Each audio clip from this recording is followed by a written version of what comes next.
കടുത്തുരുത്തിയുടെ മണ്ണിൽ മോൻസ് എന്നാൽ കേവലം ഒരു MLA മാത്രമല്ല, കേരള കോൺഗ്രസ് രാഷ്ട്രീയത്തിലെ അതികായൻ കൂടിയാണ്.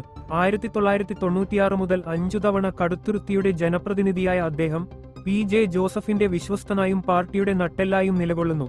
എന്നാൽ ഇത്തവണത്തെ തിരഞ്ഞെടുപ്പ് ഫലം മറിച്ചാണെങ്കിലോ?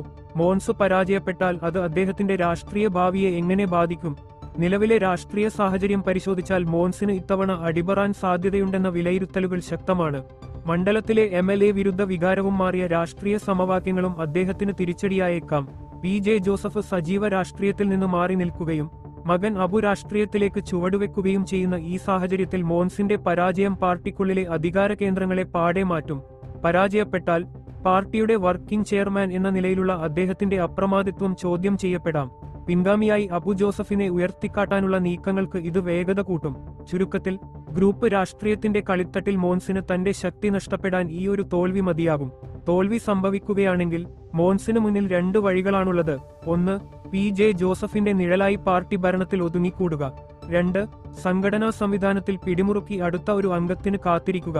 എന്നാൽ UDFിനുള്ളിലെ കേരള കോൺഗ്രസ് ജോസഫ് വിഭാഗത്തിന്റെ പ്രസക്തി തന്നെ കുറഞ്ഞുവരുന്ന സാഹചര്യത്തിൽ ഒരു പരാജയം അദ്ദേഹത്തെ രാഷ്ട്രീയ വനവാസത്തിലേക്ക് നയിക്കാനുള്ള സാധ്യതയും തള്ളിക്കളയാനാവില്ല.